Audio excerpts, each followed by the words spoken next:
Ageu 2:15. Agora, pois, eu vos rogo, considerais isto. Desde esse dia em diante, antes que se lançasse pedra sobre pedra no templo do Senhor. Vamos orar.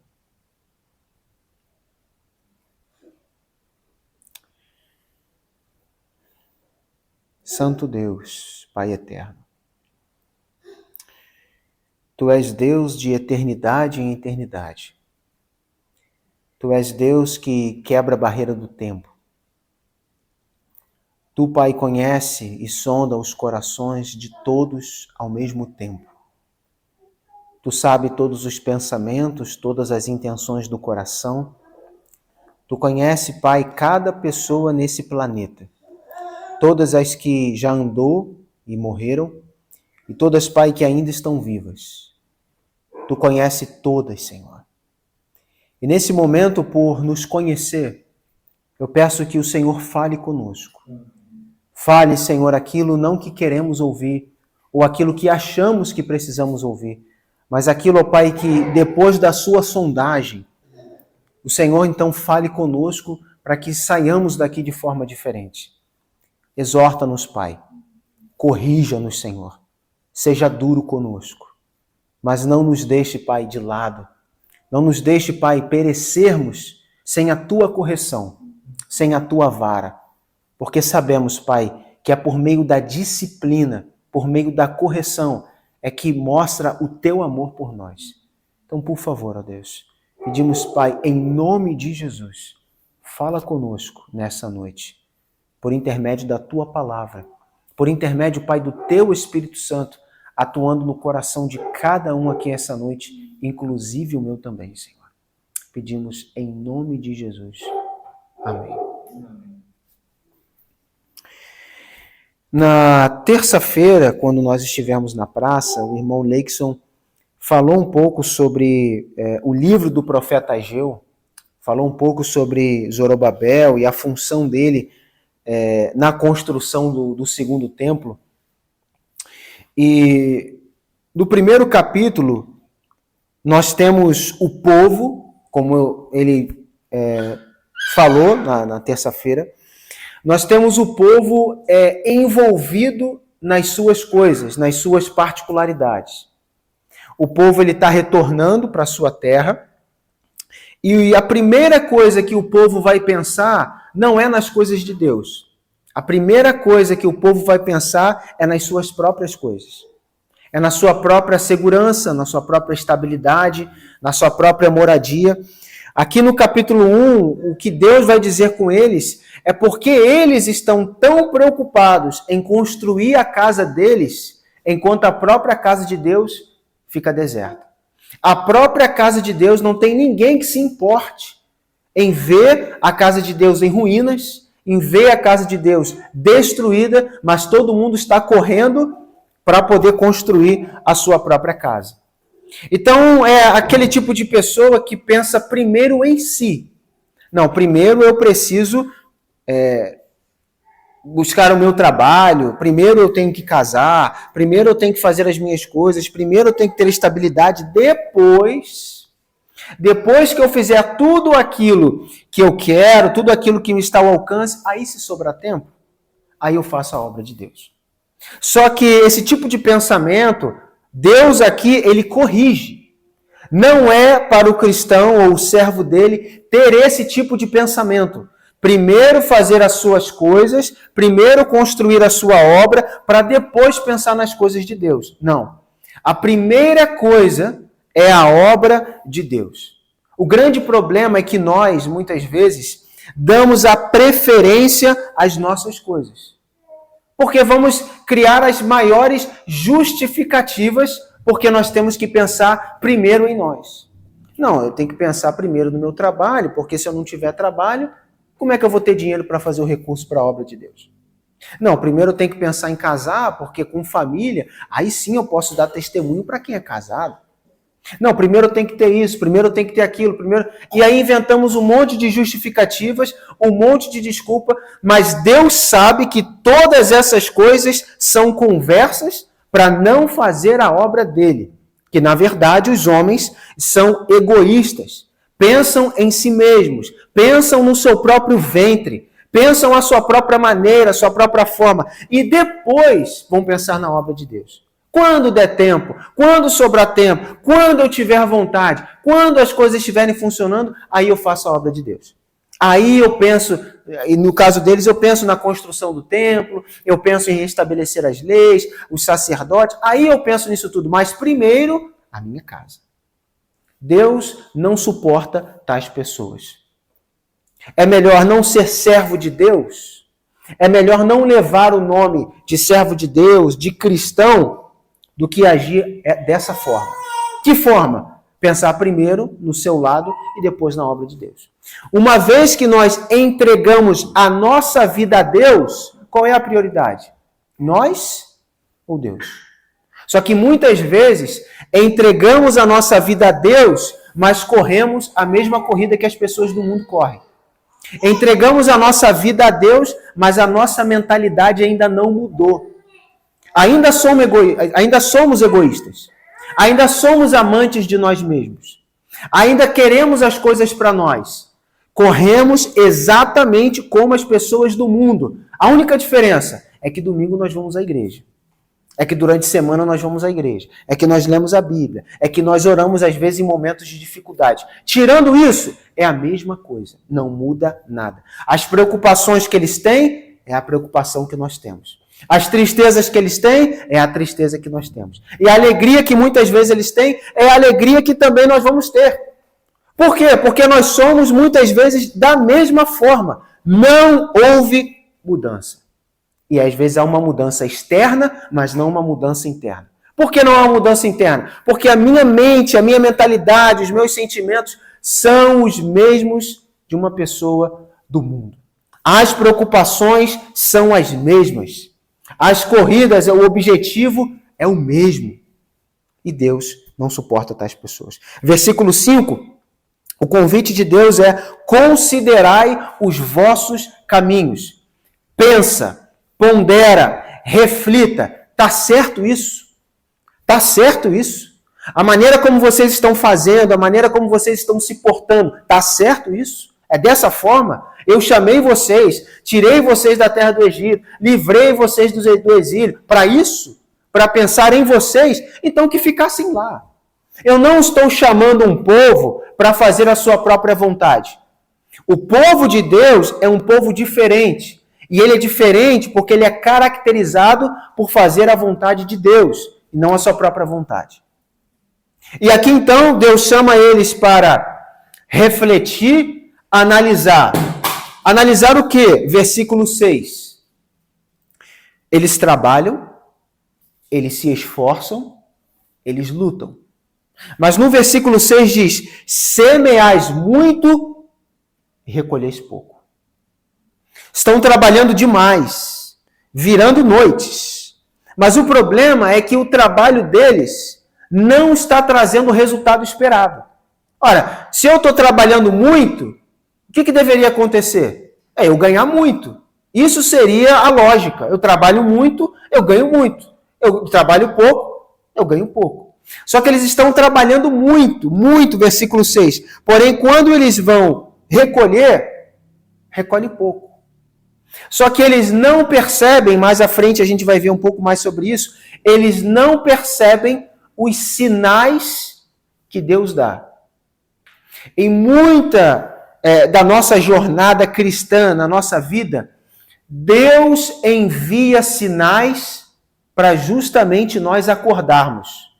Mas às vezes estamos de olhos fechados. Não estamos dando conta dos sinais que Deus está enviando, porque Ele quer mostrar algo para nós, nos chamar atenção para algo. Mas às vezes estamos focados em outra coisa, com objetivo em outra coisa, e nós não conseguimos ver Deus agindo, Deus falando. Mas o maior problema aqui, isso é um grande problema, é eles pensarem primeiro neles e não pensarem nas coisas de Deus. Mas o maior problema não é este no livro de Ageu.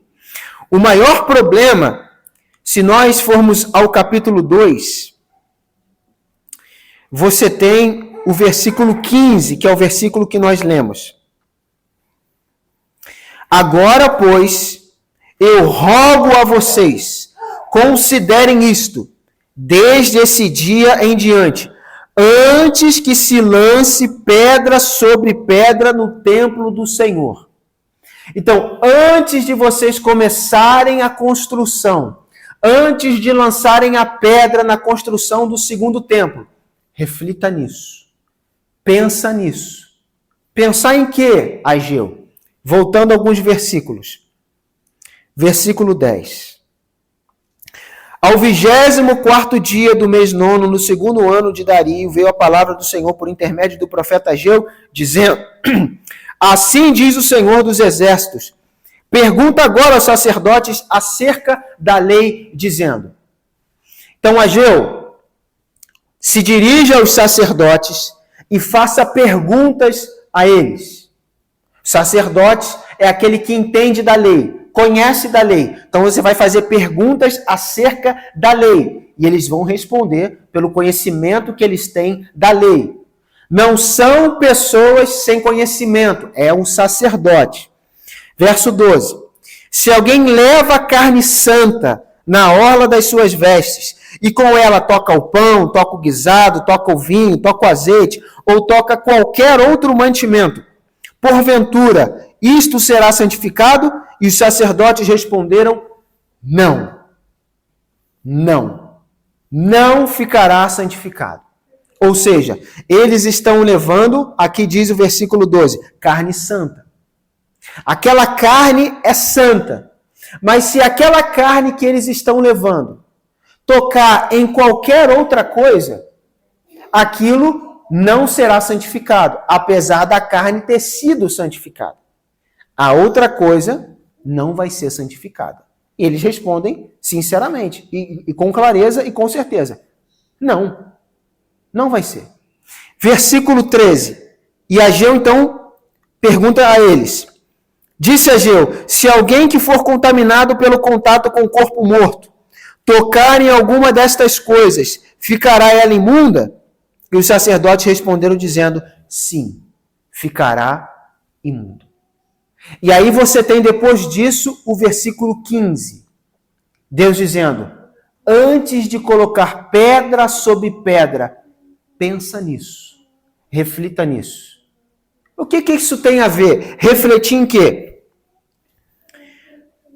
A construção do templo é uma obra sagrada. A construção do templo era uma obra santa. Só que ainda que aquilo é a obra santa, ou seja, é a carne santa, não significa que aqueles que estão construindo ou fazendo a obra serão santificados. Eles podem estar em pecado, em erro, em falhas e fazendo a obra de Deus.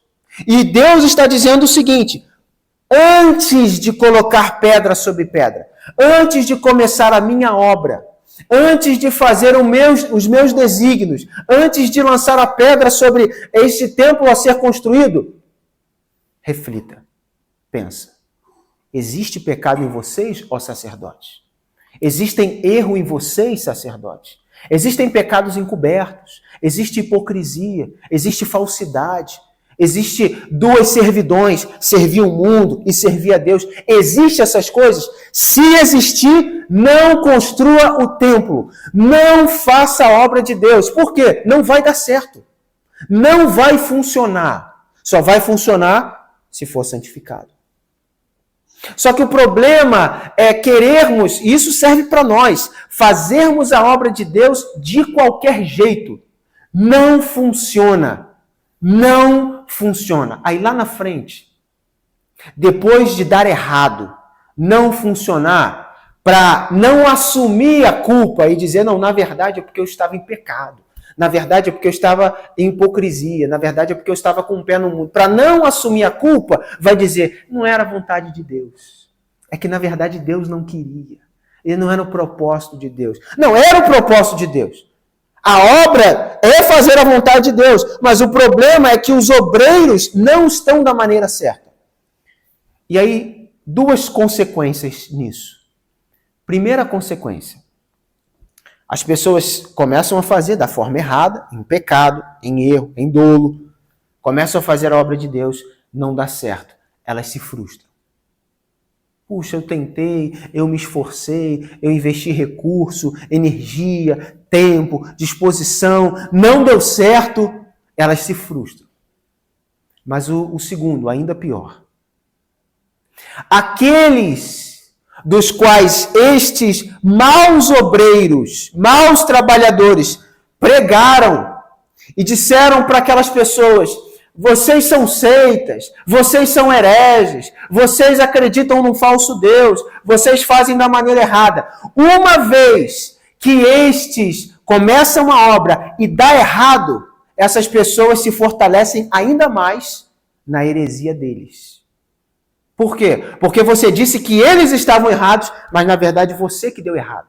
Você falou que ia fazer, não deu certo, está frustrado, estava chamando eles para sair da onde eles estavam para seguir uma frustração. Então você se torna culpado por eles continuarem ainda naquele caminho. Por isso, a obra de Deus, ela não pode ser feita de qualquer maneira. Pode se fazer, pode sair pregar, construir igreja, fazer o que for. Mas se não tiver com a vida em ordem, se não tiver com a vida santificada, não vai dar certo. Perda de energia, perda de recurso, de tempo, enfim. Perda de um monte de coisa e no fim não resolve nada. Então a primeira coisa, antes de fazer a obra de Deus, Deus nos leva a uma reflexão. Como anda a sua vida? Como está a sua vida? Está reta? Está íntegra? Sua vida é irrepreensível? Ou existem erros, existem falhas, existem pecados, existe uma série de problemas, mas ainda assim você quer fazer a obra de Deus? Perde tempo. Conserta primeiro a sua vida. Para, arrepende, dobra seu joelho, chora e diz: Senhor, nesse momento eu me arrependo desse pecado. Renova, Senhor, a nossa aliança juntos. Queremos seguir daqui para frente, agora em novidade de vida. Faça uma aliança, se arrependa e aí então faça a obra de Deus. Não faça a obra de Deus de qualquer maneira. Não vai funcionar. Seguindo, versículo 16. Mais uma vez, Deus faz eles refletirem nas circunstâncias temporais, circunstâncias da vida. 16. Antes que sucedessem estas coisas, vinha alguém a um montão de grão de 20 medidas e havia somente 10. Quando vinham lagar para tirar 50, havia somente 20. Feri-vos com queimadura, com ferrugem, com saraiva e toda a obra das vossas mãos. E não houve entre vós quem voltasse para mim, diz o Senhor. Eles eram o povo de Deus. Os judeus, durante toda a história, foi considerado como povo de Deus. Já nascia classificado como povo separado, povo santo, povo de Deus. Mas ainda que eles tivessem essa classificação, essa nomenclatura, no versículo 17, Deus está dizendo que não houve entre vós quem voltasse para Deus. Eles tinham o nome de Deus, mas eles não estavam andando com Deus. Eles nasciam no meio de um povo que foi escolhido o povo de Deus, mas eles não tinham, de fato, o Deus como seu verdadeiro Deus. Jeová, Yahvé como seu verdadeiro Deus. Não buscavam a Deus. E aí eles estão trabalhando, eles estão se esforçando, eles estão lutando, mas eles não estão vendo nenhum resultado. Só que quando eles não veem esse resultado, o que Deus queria que eles fizessem é parar e refletir. Puxa, nós estamos trabalhando, nos esforçando, lutando e não está dando certo. O que está acontecendo? Não. Ao invés de fazer isso, eles trabalhavam ainda mais, se esforçavam ainda mais. Não, eu estou trabalhando 12 horas por dia e eu estou recolhendo pouco, vou trabalhar 16. Comecei a trabalhar 16, está dando pouco resultado? Vou trabalhar 20, vou trabalhar 24, para ver se gera resultado. Mas o problema é que o versículo 17, feri-vos com queimadura. O próprio Senhor está fechando a colheita para dar. O próprio Senhor está enviando queimadura, ferrugem, saraiva em toda a obra das vossas mãos. Tudo que eles estavam tentando fazer, dava errado. Não dava certo. Se esforçava, lutava, novas estratégias, dava errado. Mais tempo de trabalho, dava errado. Novos funcionários, dava errado. Não estava dando certo. Só que não estava dando certo por quê? Não era porque eles não tinham capacidade, não é porque eles não tinham disposição para trabalhar, mas é porque o próprio Deus estava impedindo que aquilo desse resultado, que aquilo desse fruto. Agora, tem coisas que vão acontecer na nossa vida, problemas, dificuldades, lutas, coisas que não estão dando certo e que é o momento de parar e refletir. Estou andando com Deus? Estou buscando a Deus? Só que o problema é que isso é satânico, é do inimigo com certeza. Na nossa correria diária, resolve isso, resolve aquilo, faz aquilo outro. Você acorda de manhã, faz um monte de coisa, quando você vê, já está à noite, daqui a pouco tem uma hora para dormir, já acorda, já fazendo coisas, e você não para refletir em sinais que Deus envia durante o seu dia, durante a sua semana, para te alertar, para te mostrar, olha, não está dando certo, é porque você não está me buscando. Não está dando certo porque você enfraqueceu na vida de piedade. Você enfraqueceu na vida de devoção. Você não é mais como antes. Algo aconteceu que você não tem buscado mais, você não tem orado mais, não tem clamado mais, não tem jejuado mais, não tem lido mais, não tem santificado mais. Algo está roubando a sua atenção, a sua energia para outras coisas. E Deus está muitas vezes tapando coisas para que elas não deem certo, para que você possa parar um pouco e raciocinar. Puxa, será que esse problema que eu estou tendo não é a mão de Deus sobre mim? Justamente para me fazer refletir e voltar a buscar Ele? Só que este povo, ao invés de fazer isso, eles fizeram o oposto. Ao invés de, puxa, realmente não está dando certo, vamos recorrer a Deus, vamos buscar a Deus, vamos ver com Deus o que está acontecendo. Não, eles trabalhavam ainda mais. Eles iam atrás cada vez mais de fazer outras coisas fora de Deus. Qual era o resultado? Deus não se agradava. E aí, versículo 18. Considerai. Raciocina. Pensa. É só isso que Deus pede. Raciocina. Reflita. Pensa. Não está dando certo. Por que não está dando certo? Você tem se esforçado? Não, tenho me esforçado. Você tem feito por não tem feito. E por que não está dando certo? Qual é o motivo? Às vezes tem mão de Deus aí. Justamente para você raciocinar, para você pensar. Então o convite de Deus para nós é raciocina. Analisa a sua vida. E ao invés de buscar alternativas, ao invés de buscar outras coisas, busque a mim. É eu que tenho as respostas. Deus falando. Deus é que tem as respostas. Deus é que tem a saída. Deus é que tem a vitória. Deus é que tem a luz no fim do túnel. É Ele. Não é o nosso esforço, não é o nosso recurso, não é nada. É só Deus. Mas o problema é que nós não queremos ir a Deus. É mais fácil ir a outra coisa. Porque, claro, jejuar, orar, estudar as Escrituras, buscar Deus nas Escrituras, isso a carne não gosta. A carne não gosta nem um pouco. A carne luta e luta para dobrar o joelho para orar. A carne luta para quando você quer pegar um livro da Escritura para estudar, para analisar a fundo, ela luta, começa a bocejar, começa desvio de atenção, começa tudo. E esse é o problema. Nós não estamos indo a Deus. E é claro, as coisas só tendem a dar errado.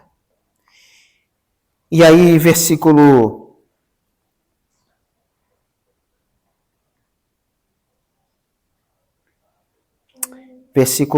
19. Porventura, há ainda semente no celeiro? Ainda tem semente no celeiro?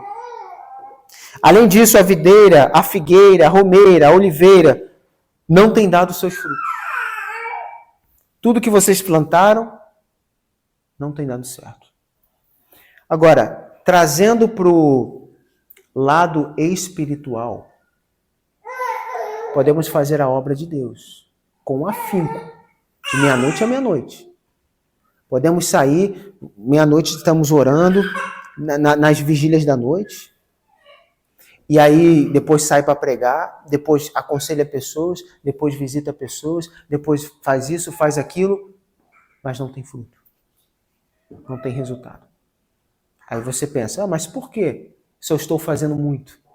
Eu estou 24 horas quase na obra do Senhor, como é que não tem resultado? Como é que não está funcionando se eu estou quase que 24 horas? Reflita na sua vida. Para um pouco. Analisa como é que está a sua vida. Agora uma reflexão, uma pergunta direta e sincera. Como está a sua vida de piedade com Deus? Se nós almejamos almas, se nós almejamos levar o nome do Senhor a pessoas que o desconhecem, se nós almejamos fazer com que a palavra do Senhor toque os corações, que tipo de pessoa é necessário que sejamos? Que tipo de pessoa nós precisamos ser para que a palavra de Deus de fato faça sentido na vida das pessoas? Não estou falando de convencer as pessoas por meio de argumento. Estou falando de fato de uma palavra viva e eficaz. Porque Hebreus diz que ela é uma palavra, uma espada cortante. Como que a gente consegue usar ela como uma espada cortante? Você está preparado para isso? Mais do que conhecimento, mais do que estudo escriturístico, versículo decorado, é mais do que isso. Nós sabemos que é o poder do Espírito Santo. Você está tendo uma vida digna de ser cheio do Espírito Santo? Uma vida a qual o Espírito Santo tem prazer de habitar e encher a sua vida, ou ele tem vergonha de habitar na sua vida? O Espírito Santo não habita na sua vida por causa disso e daquilo. Podemos vir à igreja, podemos ler a Bíblia, mas podemos viver uma vida inteira sem ser cheio do Espírito Santo. E como nós comentamos na quinta-feira, o problema é que nós vamos nos acostumando a isso. Ninguém é cheio do Espírito Santo. Tudo está do mesmo jeito como antes. Vamos seguindo até a nossa morte ou até a volta de Cristo. E aí, crentes e crentes, que lá nós vamos ser salvos, nosso nome está escrito no livro da vida, aquela coisa toda, e nós podemos, naquele dia, ser surpreendidos. Surpreendidos. Então, pontos a considerar no livro de Ageu. Não seja egoísta. Não pense em você. Pensa nas coisas de Deus. As outras coisas Deus acrescenta, as outras coisas Deus faz. Primeiro, pensa nas coisas de Deus. Segundo,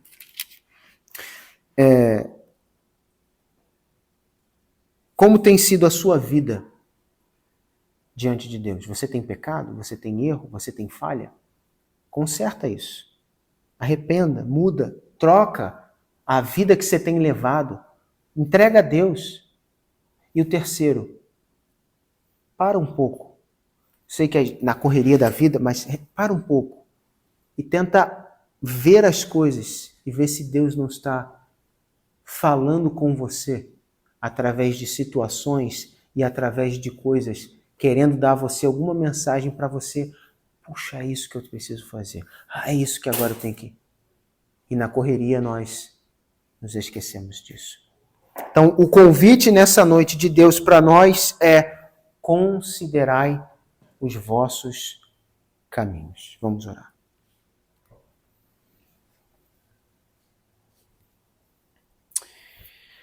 Ó Senhor, Deus Todo-Poderoso.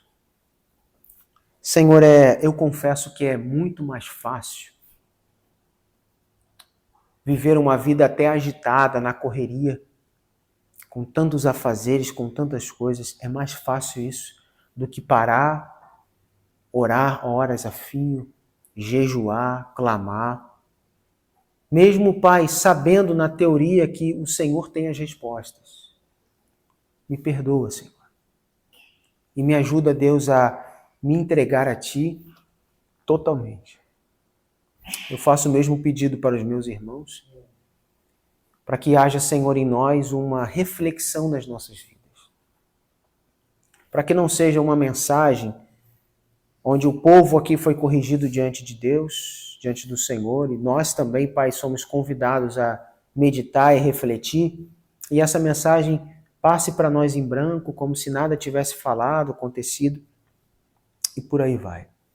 Ajuda-nos, Pai, a de fato parar e refletir nas nossas vidas como nós temos sido, Pai. Ajuda-nos a melhorar os nossos caminhos. Ajuda-nos, Pai, a nos santificar. Ajuda-nos, Pai, a amar o Senhor sobre todas as coisas, para a Tua glória e a Tua honra. Ajuda-nos, Pai, por favor, em nome de Jesus. Amém.